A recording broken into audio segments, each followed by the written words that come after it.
গত পরশুদিন রায়হান রাফির প্রেসার কুকার সিনেমাটা দেখলাম। তো ভাবতেছি প্রেসার কুকার নিয়ে দুই চারটা কথাবার্তা বলি। এর আগে সিনেমা নিয়ে ওইভাবে কথা বলি নাই কখনো। আমি আসলে বই নিয়ে ভিডিও বানাই, বইয়ের সমালোচনা করি।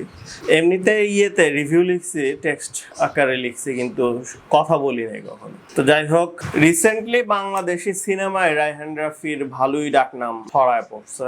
হল মালিকরা রায়হান রাফির বিষয়ে মোটামুটি পজিটিভ, যে উনি বাংলাদেশি যে দর্শকরা আছে তাদেরকে হলমুখী করতে পারছেন অনেকটাই। যে খরাটা চলতেছিল সেটা অনেকটাই কাটায় দিছেন।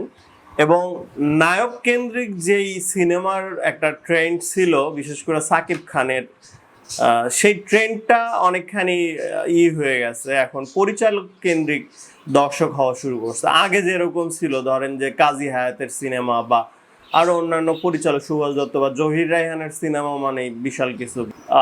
পরিচালক কেন্দ্রিক যে সিনেমার একটা ছিল, চল ছিল, এবং যেটা আসলে হওয়া উচিত সেইটা মোটামুটি উনি ফেরত নিয়ে আসতে পারছিলেন। অনেকটাই দর্শকরা ভরসা করতেছিলেন এবং হল মালিকরাও অনেকটা খুশি ছিলেন। তো প্রেসার কুকার সিনেমাটা দেখলাম হচ্ছে মধুবন হলে, বগুড়ায়। একটা ইন্টারেস্টিং বিষয় হলো, মধুবন সিনেমা হলের যে মালিক, আমাদের আখতারুজ্জামান ইলিয়াসের আপন চাচাতো ভাই ও রোকনউজ্জামান ইউনুস। সিনেমা দেখার পরপরই ওনার সাথে দেখা হয়েছে এবং ভালোই কথাবার্তা হইলো। উনি যেটা বললেন এবং আমিও যেটা আজ করলাম, এই সিনেমাটা আসলে প্রাপ্তবয়স্কদের জন্য সিনেমা, এবং মূল যে ঝামেলাটা পোস্টারে সেটা কোথাও বলা নাই। বাংলাদেশে যে একটা সেন্সর বোর্ড আছে, সেই বোর্ডের কাজটা কি? তারা কি শুধু সার্টিফিকেট দিবে, নাকি পুরো সিনেমার ব্যাপারটাকে পর্যবেক্ষণ করবে? সিনেমার পোস্টার নিয়েও তাদের ভাবার বিষয় ছিল কিনা।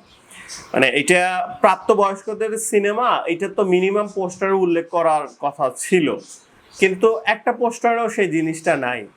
যখন মানুষ সিনেমা হলে পরিবার নিয়ে যাবে প্রেসার কুকার দেখতে, তখন তো তারা খুব বিব্রতকর একটা অবস্থায় পড়বেন। হ্যাঁ, মানি যে এই ধরনের জিনিস আমরা দেখে অভ্যস্ত। হিন্দি সিনেমায় হলিউডের এই ধরনের সিনেমাগুলো আমরা তো প্রায় দেখি, কিন্তু কথা হচ্ছে যে আমরা কি আমাদের বাচ্চাদের নিয়ে, ধরেন যে আমার 10 বছরের বাচ্চা, কিংবা ধরেন যে আমার মেয়েকে, কিংবা ধরেন যে আমার মাকে নিয়ে আমি কি সিনেমাটা, বাপকে নিয়ে সিনেমাটা দেখতে পারবো? সেইখানে কিন্তু অস্বস্তি হইতে পারে এবং হওয়াটা স্বাভাবিক। আর একটা বিষয় যেটা, সেটা হচ্ছে যে বেশ কিছু সিলি মিস্টেক ওইখানে দেখা গেছে, যেটা আসলে যায় না সিনেমাটার সাথে। শেষে দুইটা গান নিয়ে আসছে, মানে ব্যাকগ্রাউন্ড মিউজিক হিসেবে নিয়ে আসছে। একটা হচ্ছে পুবান হাওয়া, আর একটা হচ্ছে মাওলাইয়া সল্লি ওয়াসাল্লিম, এই টাইপের কিছু একটা আরবি গান নিয়ে আসছে। এই গানটাও এই সিনেমাতে যাচ্ছে না, মানে দৃশ্যের সাথে এবং সাথে, আবহের সাথে ওই গানটা যাচ্ছে না। তো এটা খুবই বাজে দিক। এবং আরো বাজে বিষয় যে উনি যে সিনেমার ভেতরে যে 4টা চ্যাপ্টার দিছে, এই চ্যাপ্টার গুলোর নামও দিচ্ছেন ওনার সিনেমা থেকে, আগের যে সিনেমাগুলো সেইগুলোর থেকে, যেটাও খুব একটা ভালো লাগে না। মানে হইতে পারে, কিন্তু মানে এই ধরনের লেইন প্রচারণার তো কোনো অর্থ দেখি না। আরেকটা বিষয় সেটা হইলো, এই যে মানে ওইখানে যে পার্লারের গল্পটা দেখানো হয়েছে, যে পার্লারের ভেতরে যে যৌন কার্যকলাপ হয়, অসামাজিক কার্যকলাপ হয়, ওইটা তো আসলে বাংলাদেশের ওই রকম এরিয়া হওয়া খুবই রিয়ার, এবং রিয়ার ঘটনা তো উদাহরণ হইতে পারে না। এবং রায়হান রাফি ওই জিনিসটা করে। রায়হান রাফি এর আগে যতগুলো সিনেমা বানাইছে আমি পড়ানো দেখছি, এবং মানে প্রায় সবগুলোই দেখা। ওই ঝামেলাটা ওনার আছে, যে কোনো একটা রিয়ার ঘটনা ঘটছে, চমক মারা গল্প, সে সেটাকে পিক করে সিনেমা বানায়। আমি অনেকগুলো জায়গায় সমালোচনাও করছি, যেটা বেশিরভাগ সময় খুব একটা কাজের জিনিস হয় না, এবং সে সরকারকে দায় মুক্তি দিয়ে গেছে। নারী বিদ্বেষী একটা মনোভাব তার ভেতরে দেখা গেছে, নারীদেরকে ভিলেন বানানোর একটা প্রচেষ্টা তার ভেতরে আছে। সুরঙ্গতেও আছে, সুরঙ্গতে যেটা সবাই মার্ক করছেন। তো আমি আমার জায়গা থেকে সিনেমাটা নিতে পারছি, সেটা আমার কোনো সমস্যা নেই, কিন্তু আমি যেটা বলতে চাচ্ছি, এই সিনেমাটা কি হলে দেখার মতো? মানে যেই কাহিনীগুলো নিয়ে আসছে, শরীর ম্যাসাজের পার্লারে পুরুষ মানুষ, মেয়েদের পার্লারে তো পুরুষ মানুষ আমাদের দেশে অ্যালাউ করে না। বাংলাদেশ মোটামুটি কনজারভেটিভ একটা কান্ট্রি। এইখানে পুরুষরা মেয়েদের পার্লারে যাইতে চাইলেও, মানে অভিভাবক কিংবা স্বামী কিংবা ধরেন যে বয়ফ্রেন্ড, তাদেরকে গেট থেকে বের করে দেওয়া হয়, এরপর আর যাইতে দেওয়া হয় না। কিন্তু এখানে দেখাচ্ছে যে পুরুষরা অহরহ যাচ্ছে এবং আসতেছে, সিরিয়াল ধরছে।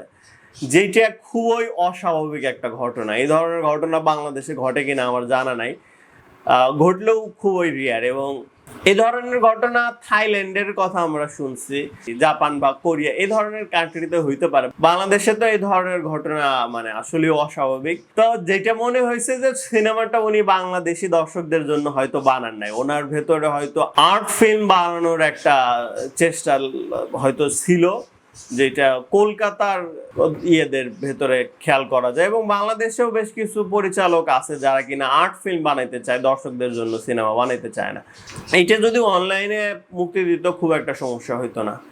তো রায়হান রাফি ওভারঅল আমার যেটা মনে হয়েছে, উনি এখনো সিনেমা পুরোপুরি বানাইতে পারেন না, অনেক কিছু শিখছেন, বেশ কিছু বিষয় নিয়ে প্রশংসা করার জায়গা আছে, কিন্তু একটা সিনেমা ফিনিশিং দেওয়ার মতো ওনার এখনো হয় না। আমার ধারণা ওনার আরো বেশি ভালো সিনেমা দেখা দরকার। বাংলাদেশি সিনেমা বিশেষ করে একটা গল্প কিভাবে শেষ করতে হয়, মানে নিজেকে খুব বেশি প্রমাণ করতে গিয়ে উনি আসলে লেজে গবরে করে ফেলেন, যেটা খুব চোখে লাগে।